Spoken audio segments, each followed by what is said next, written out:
hacking in it. We got a problem. Tony, we're getting hacked. I need a gigabyte of RAM. Too easy to hack. A hacker. All right. Hi, I'm Samy Kamkar. Sammy is a privacy researcher and computer hacker. Today we're going to talk about hacking's depiction in film and television. Swordfish hacking montage.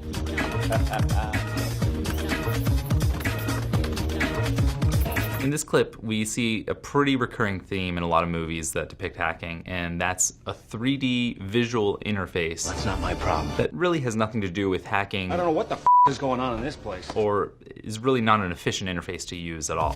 A more accurate interface would be a console or terminal. Yeah. And that's simply because it's the most efficient way to obtain a lot of data. Oh, baby. You can look at a lot of code, you can look at a lot of text or a database and extract the information you want very quickly. Thank you. Italian job, hacking traffic lights. They use video feeds from intersections and specifically designed algorithms to predict traffic conditions and thereby control traffic lights. So all I did was come up with my own kick-ass algorithm to sneak in, and now we own the place. See red light, green light.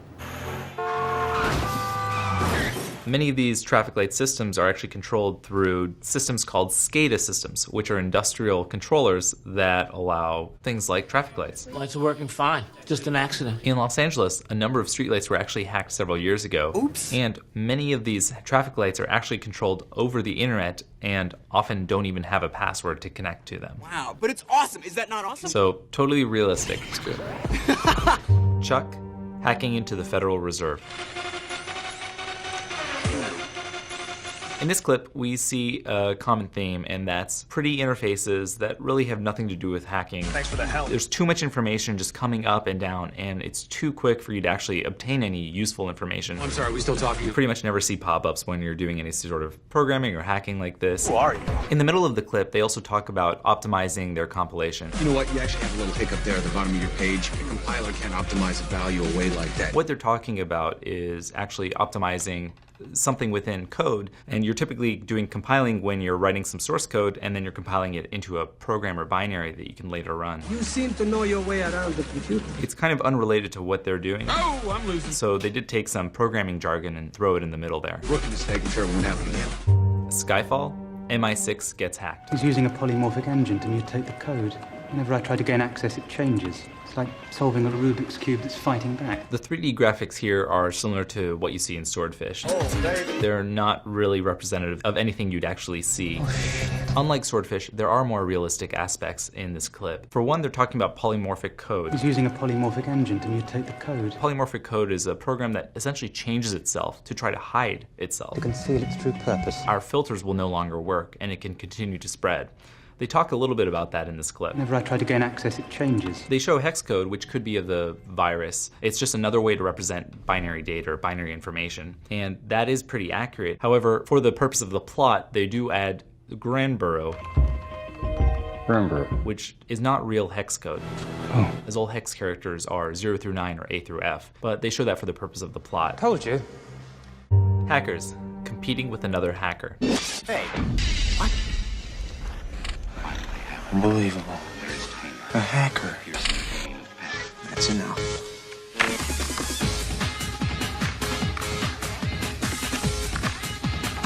This clip opens with a sequence that we would call social engineering, I don't play well with others. which is communicating with someone, pretending to be someone else, and trying to extract information that helps you break into a machine or target computer. Yeah, okay, acid burn. That's enough. Besides the unrealistic visuals, this is actually something kind of common. Yeah. When you might hack into a machine and you find that someone else has already actually hacked in. At this point, you do something kind of funny. Revenge. Your goal is actually to patch the machine to prevent any other hackers from breaking in, and you're actually helping the target. The sensitive type. But you'll often leave a backdoor so that you can come back in. What? A backdoor is a piece of software that you can run on a machine that grants you access in the future without the authorized users ever knowing you're inside the machine. You're the moron that's been invading my turf? Yeah.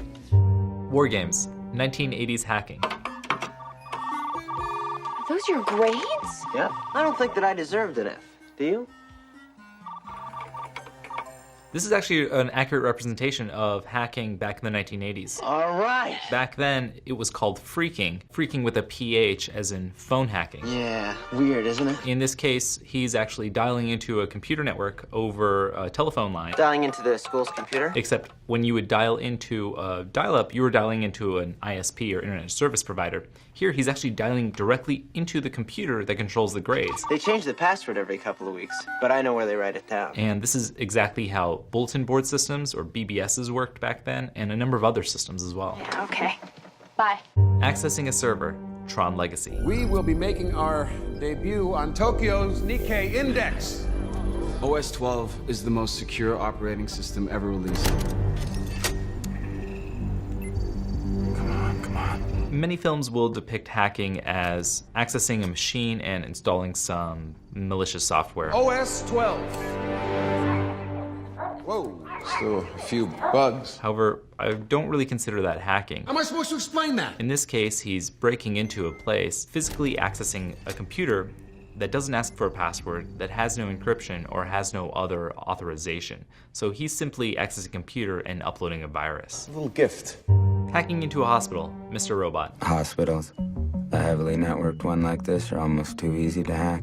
I can make my health records look like every other obedient zombie out there. Mr. Robot consistently demonstrates real hacking and pretty reasonable scenarios. Thanks. In this case, he's hacking into a hospital because they have pretty lax security. This is William Highsmith. He is the IT department. He's also an idiot. And their technology is extremely old. He uses useless security software that runs on Windows 98. Which is pretty accurate when you're talking about most hospitals. And he's supposed to protect their network from people like me. Additionally, the interfaces in this clip are actually realistic. You don't have to worry. Recently, we've heard of actual hospitals getting hacked, having malware and ransomware installed, and even some parts shutting down simply due to the lax security and old systems. He never stood a chance.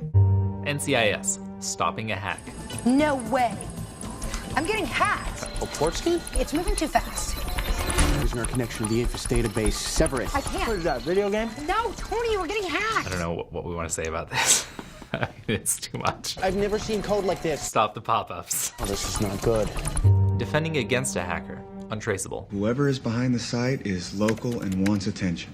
Shut him down. We are black holing these IPs, but every time we shut one down, a new mirror pops up. The site's IP keeps changing constantly. Each new address is an exploited server. This clip is extremely accurate. Nice touch. A hacker has a domain name. How do you know? The US keeps taking down the IP addresses of the domain name, and the IP address is essentially the physical address of that domain. Oh. However, the hacker has so many other IPs or machines on the internet hacked that he or she is able to replace them very quickly. Oh, isn't that wonderful? Now, they state that the name server and registrar are hosted in Russia, The domain registrar and the name servers are all in Russian. which they have no jurisdiction over. No jurisdiction there. The registrar is where you get your domain name, such as wired.com, and the name server points the domain name, like wired.com, to the IP address. There's a connection there. In this case, the one thing they got wrong is the US does have jurisdiction over the .com. Oh, God. So the US would be able to take down any .com domain name. How patriotic. CSI Cyber, clickbait. The ads are redirecting site users to what could be a fictitious pharmacy. Looks like a normal ad, right? And this is the code for the ad, but there's actually two codes written right on top of each other. A clickbaiting scheme. Right. Part of this clip is somewhat accurate. Being able to hack into a web server and modify the code so that users who visit that site are then affected The fake ad is masking the legitimate ad. is a real thing that happens. Quite common, actually. What? However, the combination of codes being layered on top of each other, it's not really accurate. Could be a coincidence. If you're viewing the source code, you're pretty much viewing everything. Peekaboo. So, not so realistic in this case. No. The net, disassembling a virus. I don't know how these things happen. You know, I just ordered that security program last week. What's it called? Gatekeeper? Well, that's what they all say. But not to worry, everything's under control. It's gonna be okay. We run into the same theme where the interfaces themselves are not very accurate. Yeah, I know. However, everything that's actually happening here is quite accurate. I appreciate it. Essentially, she's taking a virus and she's disassembling it. One keystroke will wipe out your whole system. What that means is she's taking the actual binary executable and turning it into machine code, which is the type of code that your computer or CPU actually executes. Then she's turning it into a format that she can read to see what it's actually doing, Come on, why don't you just tell me what this is about? so that she can help whomever gotten hacked, let them know what has happened and how to resolve the issue. Thank you. This is something that actually there are dedicated teams and companies for today. What, you're kidding, right? Oh God, I'm sorry. I thought you'd heard. Breaching a firewall. Castle. Oh, we got a problem. What? Someone synced a rat to one of my servers, a remote access tool. We're being hacked. Uh-oh. What? They're on to us. Victim's trying to track our IP address. Oh, can you stop it? No. But I can slow him down. One thing we see in a lot of clips is people attempt to slow hackers down or slow something down, but really there's nothing to slow down. It's either happening or it's not. We have to stop him. However, there are some accuracies here. They do use a RAT or remote access tool. And there are actual tools called RATs which allow you access into machines that you otherwise shouldn't necessarily have access to. The interface is quite inaccurate. Sorry about that. It also seems that TV likes to think that hackers send a lot of animal photos, as we've seen with the dog in Tron Legacy, Whoa. and as we see here with lots and lots of cats. What the hell? The Matrix Reloaded, hacking into a power grid.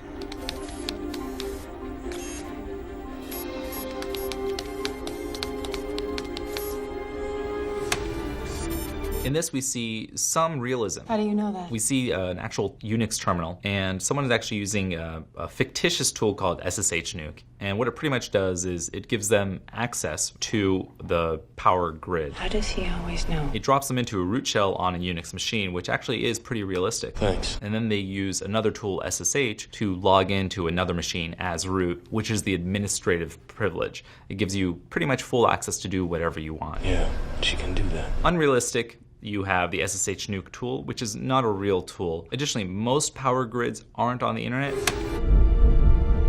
but there's some pretty good foreshadowing going on here as more and more are becoming connected, as it simply makes them easier to maintain. There is nothing you can do to stop it. Hacking on a cell phone, Iron Man 2. And local intelligence on the ground indicating. Hold on my second bite. Let me see. I need him. What does he do? If you'll direct your attention to said screens, I believe that's North Korea. In this clip, we see Tony Stark using his mobile device to actually hack into multiple TV screens and monitors. Turn that on. And it's actually kind of realistic. You're welcome. As you could easily break into, say, a Chromecast or Apple TV, and most smart TVs are actually internet connected now, so It's working. there's a big attack surface, a lot of ways to actually break into these TVs and cast something that otherwise you shouldn't. You can count on me to pleasure myself.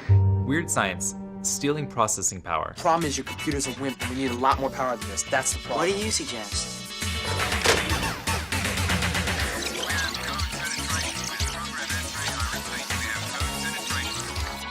We have another clip with some graphical interface that isn't very accurate. I know that, but we can use it. And some fun 3D visuals. However, the act of breaking into a computer, especially one with more computing power and resources than your own, to try to crack something or decrypt something is pretty accurate today. Love it. The clips we saw in War Games and Weird Science take place in the same time period. However, what we saw in War Games was a lot more accurate than what was depicted here. We also get another classic access denied screen. Yeah. Live free or die hard, executing a virus.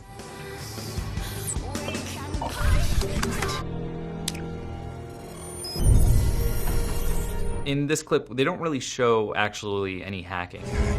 They do show running a virus. However, to actually run a virus or upload a virus, you already must have access to the target system. Thanks for that. Essentially, you will need to have found a vulnerability that you can run the virus on. And only then can you actually execute that virus. Such a pain in the ass. Snowden. Surveillance. Think of it as a Google search, except instead of searching only what people make public, we're also looking at everything they don't. So emails, chats, SMS, whatever. Yeah, but which people? The whole kingdom, Snow White. This is real. Seriously? There's actually a program called X-Keyscore that the NSA uses. X-Keyscore is under 702 authority, which means no warrants. That we actually found out about from Snowden after he leaked a ton of documents to the press. It's a matter of principle. Our government and other governments do have the capabilities to do this sort of thing. The Social Network. Hackathon. They have 10 minutes to get root access to a Python web server, expose its SSL encryption, and then intercept all traffic over its secure ports. They're hacking! Yes, all behind a fixed firewall emulator, but here's the beauty. Every 10th line of code written, they have to pick a shot. This is interesting because it's actually rumored to be true that Facebook would have these drinking, programming, hackathons. Yeah. Although I don't expect so many people and so much of a party atmosphere. The type of system that he's talking about hacking into is pretty accurate. We have 10 minutes to get root access to a Python web server. This sort of thing is actually typical at DEF CON, a yearly hacking conference in Vegas. People are hacking into each other's systems, defending against other hackers, and again, a lot of drinking. Welcome to Facebook. Transformers. Alien hacking. Are you getting this? I think they're hacking the network again. They are planting a virus. In this clip, they're trying to listen to a hack. Do you hear that? However, you're not actually going to be able to do that for this type of hack. No way. Or hacking into a lot of computers. You will listen to sound, however, if you're trying to listen to certain types of radio frequencies and recognize what kind of sound or modulation it might be. This is a direct match to the signal in Qatar. There actually was a hack recently in Dallas where someone used radio frequency to set off every emergency siren in Dallas. Breaking encryption, Under Siege 2. See here, access encoded, gigabyte of RAM should do the trick. We're in. In this clip, he's attempting to break some encryption by adding a gigabyte of RAM. Gigabyte of RAM should do the trick. But adding that gigabyte of RAM really is not relevant to breaking the encryption here. Oh. You might need some significant memory or storage space, but it's not something you'll do in the middle of your operation. Really? So, not that realistic. Yeah. Black Hat. NSA hacking. You asked him to change his password?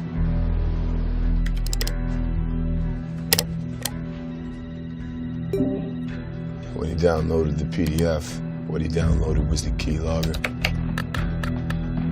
That was a pretty long password for someone who can't actually differentiate the difference between a PDF file and an executable. What he downloaded was the keylogger. Because really, he downloaded something that looked like a document, but because it was actually a keylogger, that means it was a program that executed and ran an application. The real hit is still to come. Keyloggers are a pretty common way to access information from an individual. So if you want to record their keystrokes, see what they're typing, learn passwords, websites they visit, usernames, and other private information, a keylogger is the typical way that someone will install that on your machine and learn that information about you. He is in Jakarta. Avengers 2: Age of Ultron. Ultron hacking Jarvis. I believe your intentions to be hostile. I'm here to help. Stop.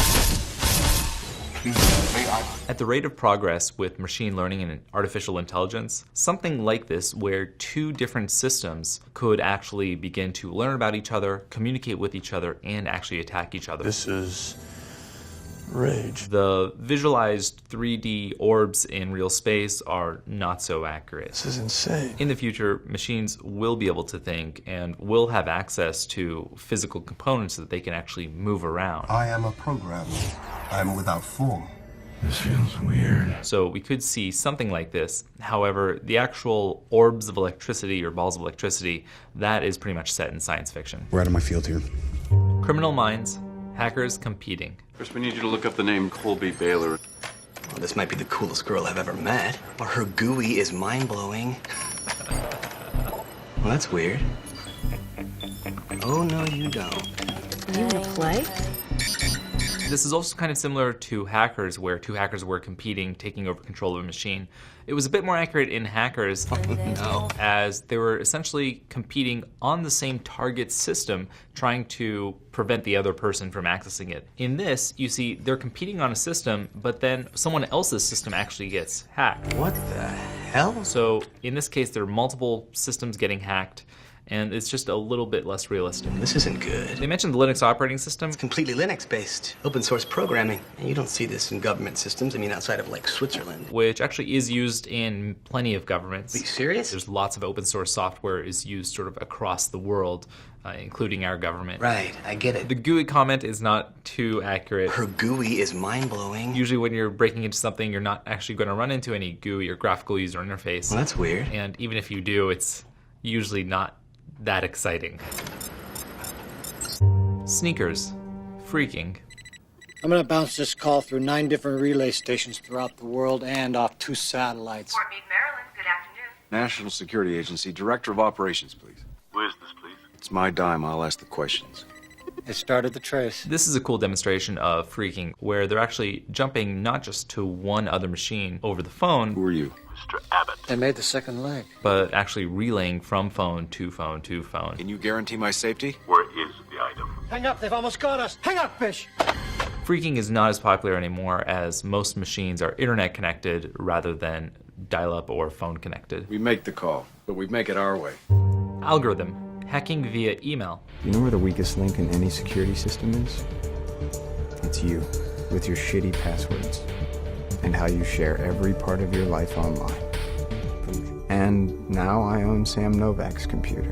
In this clip, they're not showing too much of the actual hacking, but he does mention that he's exploiting the kernel. I'm just exploiting the vulnerability her kernel excess has created. This is pretty difficult to do. However, there has been a recent vulnerability in antivirus software. There's always a way in. Where if you received an email with a very specific exploit, it could actually exploit the antivirus software running in your kernel, which is essentially your operating system, and give the attacker full control of your computer. It means they work for me. I think that's what they're implying here, even though they're not really showing the actual exploit. What difference does that make to me? Conclusion.